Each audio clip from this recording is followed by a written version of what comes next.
Hello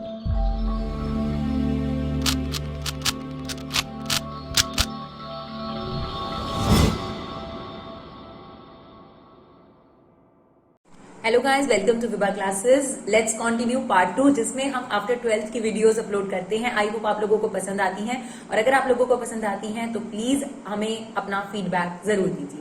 चलिए, cost accounting part 2 में हम कॉस्ट शीट के कुछ इंपॉर्टेंट क्वेश्चन डिस्कस करने की कोशिश करेंगे। आज हम इस वीडियो में 2 क्वेश्चन लाए हैं, कोशिश करेंगे और भी क्वेश्चंस लेकर आए। बट अगर आप फॉर्मेट को बहुत अच्छे तरीके से समझ जाते हैं और इन 2 क्वेश्चंस को भी समझ पाते हैं तो मुझे पूरी उम्मीद है कि आप एक्सरसाइज के क्वेश्चंस कर सकते हैं। तो चलिए देखते हैं question number 1। Prepare a cost sheet. Raw material आपको 6000 का दे रखा है, डायरेक्ट वेजेस 5000 की दे रखी है, फैक्ट्री ओवरहेड 2400 के दे रखे हैं। ओवरहेड का शॉर्ट फॉर्म हमने लिखा है, right. Opening stock of finish good है 800 रुपए का, जिसका जो रॉ मटेरियल का ग्राम दे रखा है किलोग्राम 200 ग्राम है, 200 किलोग्राम है। Closing stock of finish good का अमाउंट नहीं बताया, वो आपको निकालना है। 400 किलोग्राम है। सेल्स 20,000 रुपीज की है, 3000 ग्राम है।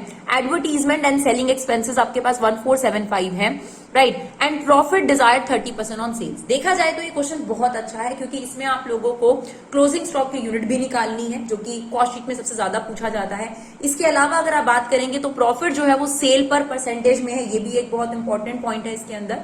तो ये कुछ खास चीजें हैं जो आप लोगों को कॉस्ट शीट के क्वेश्चन में ध्यान देनी चाहिए। तो ये बहुत अच्छा क्वेश्चन है, अगर आप इसे समझ पाएंगे तो कॉस्ट शीट काफी हद तक आप कर पाएंगे। तो चलिए, ये हमारे पास क्वेश्चन है। अब आपने क्या करना है, अगर कॉस्ट शीट का क्वेश्चन आता है तो मैं तो आपको यही सजेस्ट करूंगी कि अगर आपने हमारा कॉस्ट शीट का फॉर्मेट देखा है तो इस तरीके से इस फॉर्मेट को बना के रख लीजिए, और जो चीजें आपको चाहिए वो आपको मिलती जाएंगी, राइट। डायरेक्ट मटेरियल आपने क्वेश्चन पढ़ा है तो आपको अंदाजा होगा कि यहाँ पर ओपनिंग रॉ मटेरियल और परचेज ऑफ रॉ मटेरियल नहीं दे रखा है ना। डायरेक्टली आपको रॉ मटेरियल दे रखा है 6000 रुपए का, तो रॉ मटेरियल कंज्यूम्ड मेंशन है। तो आपने अपना सबसे पहले लिखा direct material plus direct wages plus direct expenses. इन तीनों को प्लस करके हमारे पास क्या आ जाता है, प्राइम कॉस्ट, राइट। फिर हम उसमें ऐड करते हैं फैक्ट्री ओवरहेड, और उसमें ऐड करते हैं opening work in progress. Work in progress ये सब हमने आपको समझाया है पार्ट 1 में कि क्या क्या चीज किसका क्या क्या मतलब होता है। और माइनस करते हैं क्लोजिंग वर्क इन प्रोग्रेस, यानी आधा बना हुआ माल, यानी कच्चे माल की इंफॉर्मेशन यहां आ गई, आधे बने हुए माल की इंफॉर्मेशन यहां आ गई, ठीक है। हमने क्वेश्चन पढ़ा है, वैसे वर्क इन प्रोग्रेस के बारे में कुछ नहीं है, कोई बात नहीं, हम निल पुट कर देंगे इसके अंदर। इससे आपके पास वर्क्स कॉस्ट आ जाती है। तो आपने सबसे पहले क्या करना है, यहां तक की इंफॉर्मेशन अपनी ढूंढनी है। डायरेक्ट मटेरियल देखिए, रॉ मटेरियल आपको कितना नजर आ रहा है, 6000, यहां पे पुट कर दीजिए 6000। फिर आप देखिए डायरेक्ट वेजेस कितनी है, 5000, अब इसको हम लिख लेते हैं 5000। डायरेक्ट एक्सपेंसेस होते हैं जो फैक्ट्री में आपके पास डायरेक्ट एक्सपेंसेस होंगे, जैसे कि कच्चा माल पर ही आपका कुछ डायरेक्ट खर्चा हो रहा है, तो ऐसा कुछ नहीं दे रखा। फैक्ट्री ओवरहेड, डायरेक्ट एक्सपेंस के अलावा जितने भी एक्सपेंस होते हैं उनको बोलते हैं इनडायरेक्ट एक्सपेंस। हमने बताया था आपको, है ना, जो प्रोडक्ट में डायरेक्टली रोल प्ले नहीं करते।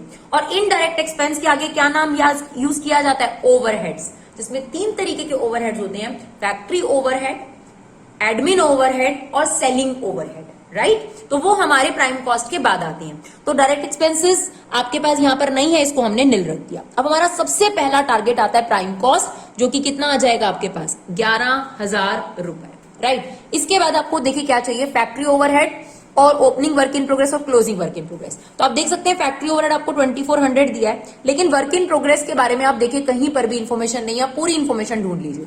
तो अपने फॉर्मेट को पहले बनाते जाइए। प्राइम कॉस्ट के बाद अपना ये वाला पार्ट बना लीजिए वर्क्स कॉस्ट तक। इसको वर्क्स कॉस्ट भी बोलते हैं, फैक्ट्री कॉस्ट भी बोलते हैं, मैन्युफैक्चरिंग कॉस्ट भी बोलते हैं। तो फैक्ट्री ओवरहेड कितना है हमारे पास, 2400। ना तो हमारे पास ओपनिंग वर्क इन प्रोग्रेस है, ना ही हमारे पास क्लोजिंग वर्क इन प्रोग्रेस है। तो हमारे पास यहां पर क्या आ जाएगी आपके पास, works cost 13,400। I hope is clear. तो आप अपने फॉर्मेट को बनाते जाइए और अकॉर्डिंगली चीजें ढूंढते जाइए। तो ये भी हमारा हो गया। इसके बाद हमें चाहिए ऑफिस एंड एडमिनिस्ट्रेटिव एक्सपेंसेस। तो आप देखिए क्या ऑफिस एंड एडमिनिस्ट्रेटिव एक्सपेंसेस दिए, नहीं। एडवर्टाइजिंग एंड सेलिंग दिया है, क्लोजिंग स्टॉक दिया है, नहीं दिया हुआ। तो ठीक है, हम ऑफिस एंड एडमिन को भी यहां पर क्या पुट कर देते हैं, निल। तो जब हम ऑफिस एंड एडमिन पुट कर देते हैं तो कॉस्ट ऑफ प्रोडक्शन आ जाती है बच्चों हमारी 13,400, राइट। यहां तक कोई दिक्कत। सबसे पहले 3 चीजें मेन है, direct material, direct wages, direct expenses. इन तीनों को ऐड किया, प्राइम कॉस्ट। फैक्ट्री ओवरहेड हमें दे रखे थे, वो हमने ले लिए। ओपनिंग और क्लोजिंग वर्क इन प्रोग्रेस नहीं दे रखा था, हमारा आ गया वर्क्स कॉस्ट। फिर हमने ऑफिस एंड एडमिन एक्सपेंसेस ढूंढे, वो भी नहीं गिवन थे, ने ले लिया ना। कॉस्ट ऑफ प्रोडक्शन कितनी आ गई, 13,400। फिर इसमें हम क्या ऐड करते हैं, ओपनिंग फिनिश गुड और क्लोजिंग फिनिश गुड को माइनस करते हैं, हमारे पास डी पॉइंट आ जाता है कॉस्ट ऑफ गुड सोल्ड। अब देखिए ओपनिंग फिनिश गुड 800 रुपए का, रुपए चाहिए ना हमको, तो ओपनिंग फिनिश गुड हमको 800 रुपए दे रखा है, लेकिन क्लोजिंग फिनिश गुड के बारे में सिर्फ आपको उसकी क्वांटिटी मेंशन है, उसका अमाउंट मेंशन नहीं है, तो उसका अमाउंट आपको निकालना पड़ेगा, और सेल यूनिट दे रखी है। अब यही सबसे इंपॉर्टेंट दो फॉर्मुलेज हैं, आप देख सकते हैं मैंने यहां पर लिख कर दिया है। अगर आप देखेंगे तो सबसे अच्छी वाली कॉस्ट शीट का क्वेश्चन यही बनता है। तो आपको एक फॉर्मूला लगाना पड़ेगा यहां पर, unit sold is equal to opening finish good plus produce minus closing finish good. पर मैम ये फॉर्मूला क्यों लगाना पड़ेगा, हम आपको बताते हैं। आपको यहां पर ये दे रखा है कि क्लोजिंग यूनिट 400 केजी है, ठीक है, ये तो 400 ग्राम आपके पास क्वांटिटी हुआ, इसे आपको पर केजी रेट से मल्टीप्लाई करना पड़ेगा ना। अब आप मुझे बताइए, क्लोजिंग स्टॉक होता है बना हुआ माल, उस में 400 केजी माल बना हुआ है, जैसे कि एग्जांपल के तौर पे 400 शर्टें बन गई, अब उसे किससे मल्टीप्लाई करोगे, जितना भी एक यूनिट को बनाने का कॉस्ट ऑफ प्रोडक्शन रहा, क्योंकि क्लोजिंग स्टॉक का मतलब है उस पर कच्चा माल, फैक्ट्री ओवरहेड, ऑफिस एडमिन सब खर्च हो चुका है। अब देखिए कॉस्ट ऑफ प्रोडक्शन अभी तक हम कितनी खर्च कर चुके हैं, 13,400, लेकिन ये 13,400 कितने किलोग्राम पे खर्च हुए हैं ये जानना जरूरी है। वो तभी हम जान पाएंगे जब हम ये जान पाएंगे कि हमने प्रोड्यूस्ड कितना किलोग्राम किया है, राइट। तो सबसे पहले देखिए ये हमें चाहिए फिनिश गुड का कॉस्ट पर यूनिट, क्योंकि हमें 400 केजी को यहां पर इसके 1 केजी के कॉस्ट से मल्टीप्लाई करना पड़ेगा। उस कॉस्ट को निकालने के लिए आपका फॉर्मूला है कॉस्ट ऑफ प्रोडक्शन, जो कि हमारे पास है, अपॉन यूनिट प्रोड्यूस्ड। लेकिन हमें कहीं पर भी क्वेश्चन में यूनिट प्रोड्यूस नहीं दे रखी, कितने किलोग्राम आपने माल बनाया। आप देखिए यहाँ पे फिनिश गुड ओपनिंग का दे रखा था 200 किलोग्राम आपके पास पहले से ही पड़ा हुआ था, 400 किलोग्राम का आपका क्लोजिंग है, 300 किलोग्राम आपने सेल करा, लेकिन प्रोड्यूस कितना किया वो नहीं है, तो आपको सबसे पहले प्रोड्यूस निकालना पड़ेगा। तो हम इस फॉर्मूले का इस्तेमाल करते हैं, यूनिट सोल्ड मतलब आपने बेची कितनी होगी, जितनी आपके पास थी, फिर आपने और प्रोड्यूस करी होंगी माइनस क्लोजिंग। तो यूनिट सोल्ड यहां पर कितनी है, 3000 केजी, 3000 केजी। ओपनिंग कितनी है, 200 किलोग्राम, ये आपका एक्स है, और क्लोजिंग कितना है हमारे पास 400। तो 200 में से 400 माइनस करेंगे, -200 यहां आकर प्लस हो जाएगा, तो हमारे पास यूनिट प्रोड्यूस आ गया 3200 केजी। यानी आपने 3200 केजी सामान बनाया है, और उस 3200 केजी सामान को बनाने पर आपका खर्चा कितना आया है, देखिए 13,400, कॉस्ट ऑफ प्रोडक्शन 13,400। तो 13,400 अगर 3200 केजी की कॉस्ट है, तो 1 केजी की कॉस्ट कितनी होगी, कैसे निकालेंगे, कॉस्ट ऑफ प्रोडक्शन को इससे डिवाइड कर देंगे। तो ये आ रही है बच्चों हमारे पास 4.1875 रुपीज, यानी 1 केजी बनाने पर अब तक जो फैक्ट्री है उसमें कितना खर्च आ चुका है, करीब करीब 4 रुपए के, ठीक है ना। तो ये हमें चाहिए था, देखिए ध्यान से सुनिएगा, यही दो फॉर्मूले यूज होते हैं।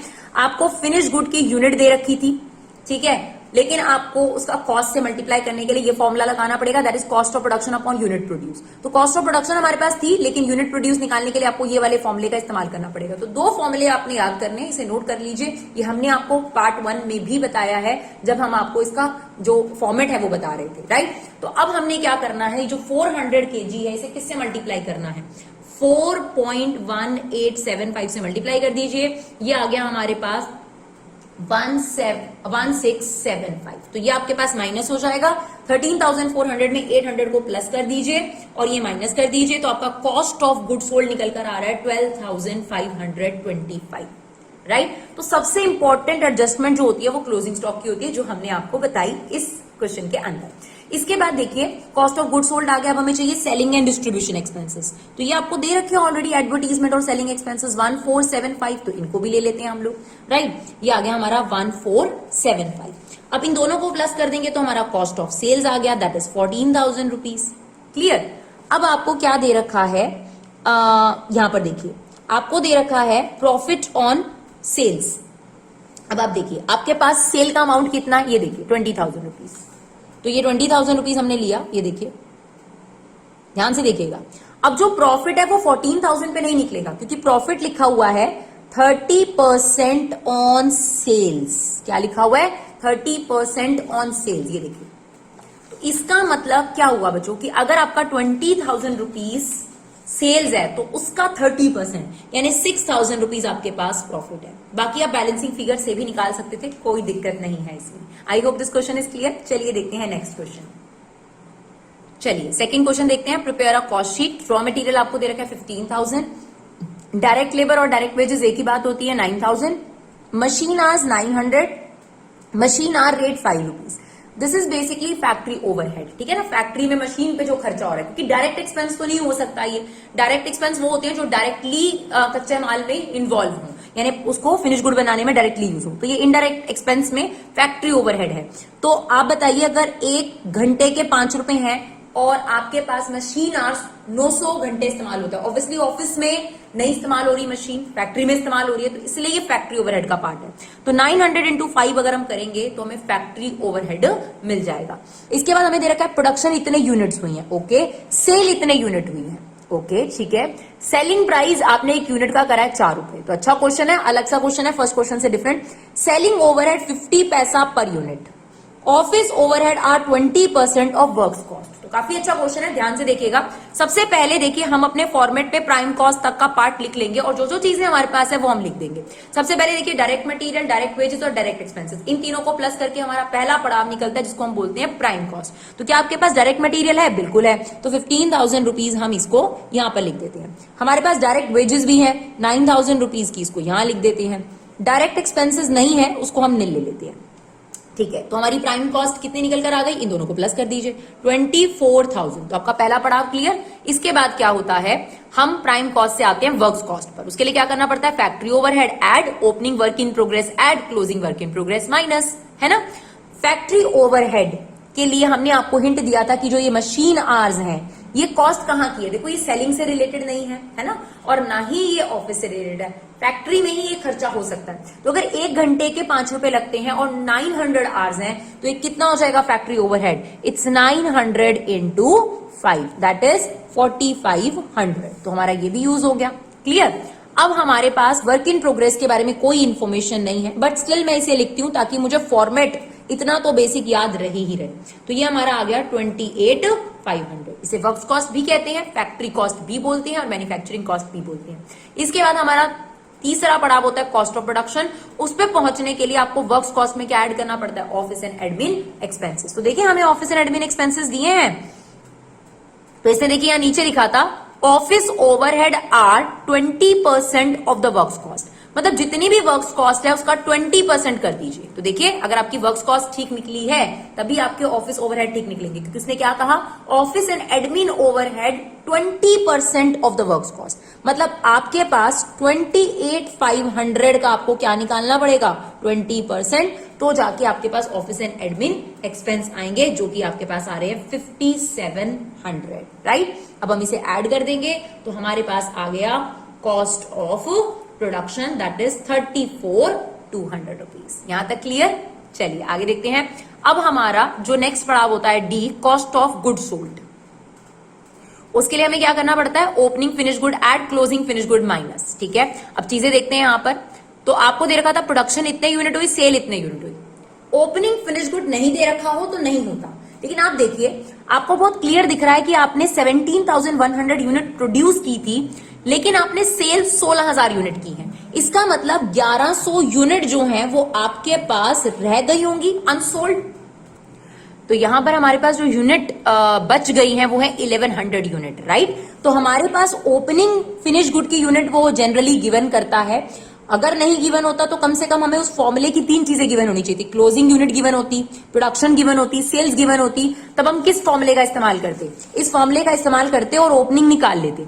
लेकिन इस बार इसने क्या करा? हमें सिर्फ यूनिट सोल्ड और प्रोड्यूस दी है। तो ज्यादा से ज्यादा हम क्या निकाल सकते हैं इनके कंपैरिजन से कि क्लोजिंग फिनिश गुड कितनी है। तो आपने कितनी प्रोड्यूस करी थी? 17,100, जिसमें 16,000 सेल हो गई, तो 1100 यूनिट जो है वो आपके पास बच गई। तो यहां पर आपके पास ओपनिंग फिनिश गुड का तो आंसर नील आ गया, क्लोजिंग फिनिश गुड में 1100 यूनिट आ गई। बट फिर से सवाल ये उठता है कि इसको मल्टीप्लाई करना है कॉस्ट पर यूनिट से। इसके लिए हमें फिर से वही फॉर्मूला इस्तेमाल करना पड़ेगा। देखो, बड़ा लॉजिक से बात है कि आपकी 1100 यूनिट लेफ्ट रह गई, तो अभी तक आप कितना खर्चा कर चुके हैं सभी यूनिट्स बनाने के लिए? 34,200। और कितनी यूनिट बनी है अब तक? 17,100 यूनिट। तो 17,100 यूनिट बनाने के लिए हमारा खर्चा कितना हो चुका है? 34,200। तो एक यूनिट के लिए कितना खर्चा होगा, ये कैसे निकाला जाएगा? फॉर्मूला क्या होता है? Cost of production upon unit produce. तो कॉस्ट ऑफ प्रोडक्शन हम लोग पहले ही निकाल चुके होते हैं, 34,200, और हमारा यूनिट प्रोड्यूस कितना था? 17,100। इसका मतलब एक यूनिट की कॉस्ट कितनी है अब तक? 2 रुपए। तो आपको इसको भी किससे मल्टीप्लाई करना है? 2 से। तो ये हमारा आ गया 2200, इसमें से सब्ट्रैक्ट हो जाएगा। तो हमारे पास कॉस्ट ऑफ गुड सोल्ड आ गया 32,000, राइट। चलिए अब देखते हैं क्या हमारे पास सेलिंग एक्सपेंस है। तो इसने बोला था सेलिंग ओवरहेड 50 पैसा पर यूनिट, ठीक है जी। 50 पैसा यानी 0.50 किससे मल्टीप्लाई करें? ऑब्वियसली जितनी यूनिट आपने बेची है, सेलिंग एक्सपेंस का सेल यूनिट से लेना देना होगा, तो इसको हम मल्टीप्लाई कर देंगे 16,000 यूनिट से। तो ये हमारे पास आ गया 8,000, क्योंकि एक यूनिट पर आपके 50 पैसे सेलिंग एक्सपेंस खर्च हो रहे हैं और आपने ऐसी कितनी यूनिट बेची है अब तक? 16,000 यूनिट बेची है, तो 8,000 रुपए आ गए। अब इसको ऐड कर दीजिएगा, ये आ गया आपके पास 40,000 रुपीज, राइट। अब हमें ये बताया गया था कि आपने एक यूनिट कितने रुपए में बेची है? 4 रुपीज में बेची है, और आपने यूनिट कितनी सेल करी थी? 16,000। तो 16,000 इंटू 4 आपका सेल्स अमाउंट कितना हो गया? 64,000। अब आप बैलेंसिंग कर लीजिए, तो इसका मतलब आपका प्रॉफिट कितना रहा होगा? 24,000। तो आई होप हमने 2 क्वेश्चन लिए हैं और कोशिश करा है कि थोड़ा डिफरेंट टाइप के क्वेश्चंस आप लोगों के पास लेकर आए। अगर आप लोगों को हमारी वीडियोस यूजफुल लगे तो प्लीज हमें सपोर्ट जरूर करिए, अपना कीमती समय निकालकर इन वीडियोस को शेयर जरूर करिए। Thank you so much guys for love and support. Keep supporting विवा क्लासेस।